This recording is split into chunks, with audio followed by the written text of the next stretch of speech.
Hello families, my name is Michelle Tolbert. This video was developed to help you and your family learn a bit about how special education laws have changed in the United States from before the 1970s to today's ideal laws.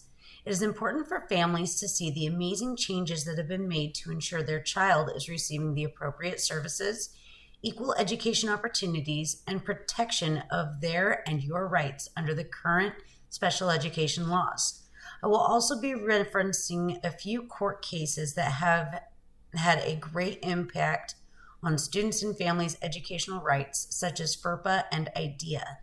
Finally, I will be providing you with some resources that will help you stay up to date on current legal trends that will affect you and your child's special needs. Prior to 1954, students with disabilities were educated either by their families or in segregation, leaving them excluded from traditional public education settings.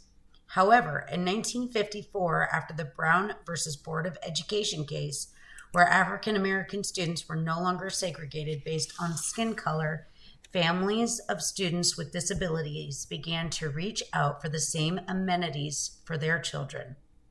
In 1959, educational leaders were trained in education of students with intellectual disabilities, and by 1968, public schools were given grants to train and hire educators to increase the enrollment of students with disabilities for public education. However, by 1970, there were only 5 students in the entire United States public school system with disabilities, as most states still had laws preventing public education to disabled students. In 1972, the Pennsylvania Association for Retarded Children versus Pennsylvania and Mills versus Board of Education of the District of Columbia challenged the states and districts to hold accountability for the education of students with disabilities and won. These were both landmark cases that would begin the road to equal education and rights of students with disabilities in public schools. In 1975, President Ford signed the Education for All Handicapped Children's Act, which guaranteed that students with disabilities would have available a free education in public schools that met their individual needs, protection of student and family rights, assistance to all schools to ensure they can accommodate appropriately students with disabilities, and ensure public education is available for all students with disabilities. With EHA, or Education for All Handicapped Children's Act, the number of enrolled special education students between 1976 and 1977 had increased to 3,694,000.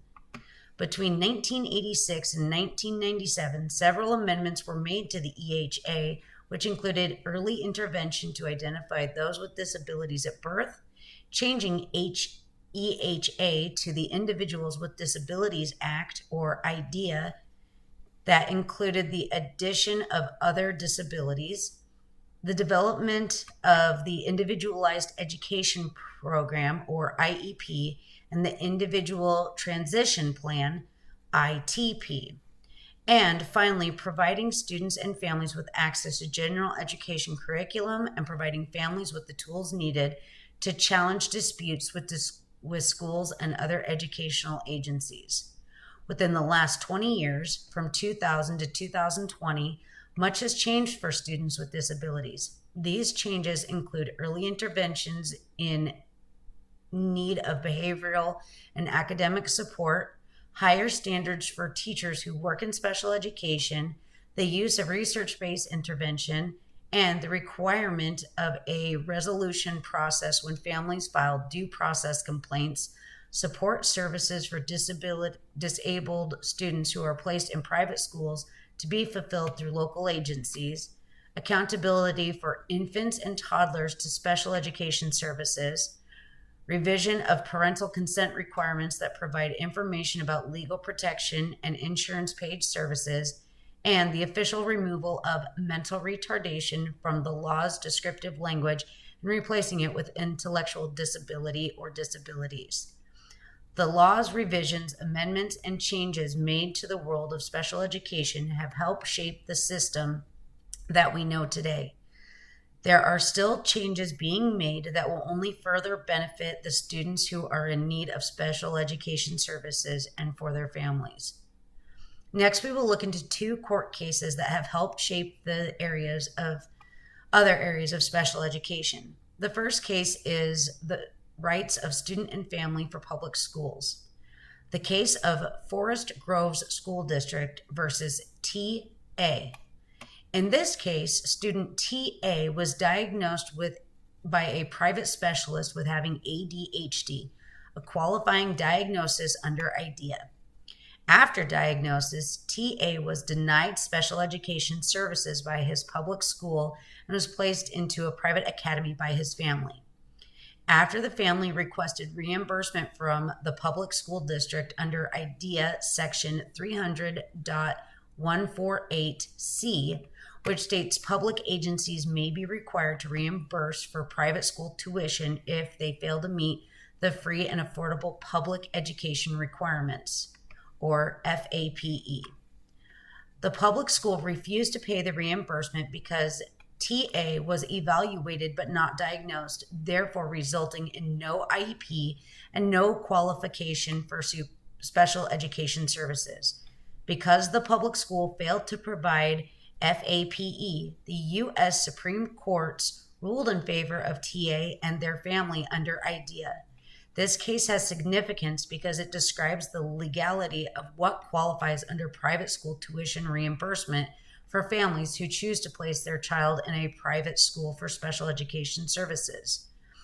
It needs to be noted that although TA did not receive any special education services prior to his transfer to the private school, because of his new diagnosis, the public school's failure to meet FAPE standards qualified this case for reimbursement. The second case focuses on parental and student educational rights under IDEA. In the case of Board of Education of the Hendrick Hudson Central School District versus Rowley in 1982, IDEA was currently under the title of the Education of Handicapped Act, EHA, and education laws were still under amendments. In this case, Amy Rowley was a deaf student who was receiving special education services and had an IEP, which placed her in general education classes where she was able to utilize a hearing aid, instructional tutoring for 1 hour daily, and 3-hour weekly speech services. However, Amy's parents requested that she had a sign language interpreter because she was not receiving the full potential of education she deserved. After the request was denied, as Amy was exceeding expectations in the classroom, the family filed a due process claim because she was still missing important social and nonverbal languages around her, which they claimed failed to meet the requirements of FAPE. Although the Court of Appeals agreed with the case, the U.S. Supreme Court denied that Amy's case violated FAPE as she was successful in her classes without the assistance of a signing interpreter.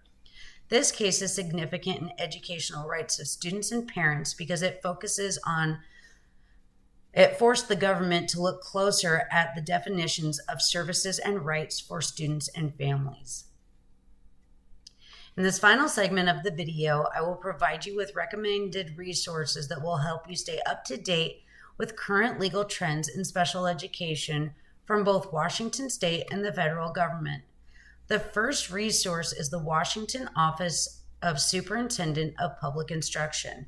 From this website, you can locate current laws and procedures that are required for district schools and teachers to follow to ensure they are meeting the needs of individual students who receive special education services. This source also discusses what you as families can do in the event that you dispute an action or placement of your child in the recommended services.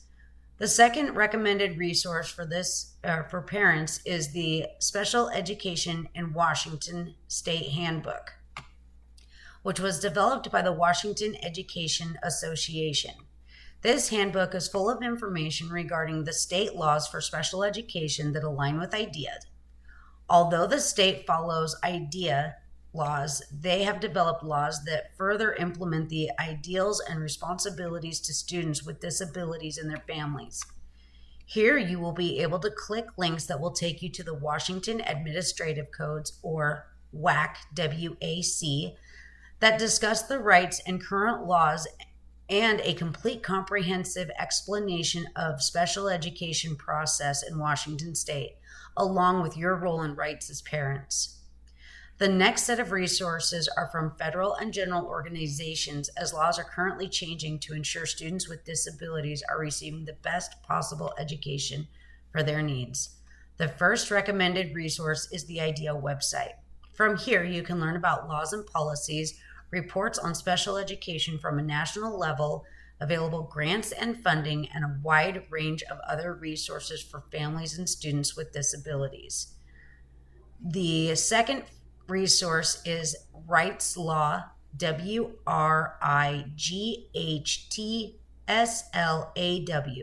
Rights Law Special Education Law and Advocacy page. This page was developed by Peter and Pamela Wright to provide families with up-to-date information regarding special education laws, paths for advocacy, training for reading and understanding assessments, current special education issues, and much more.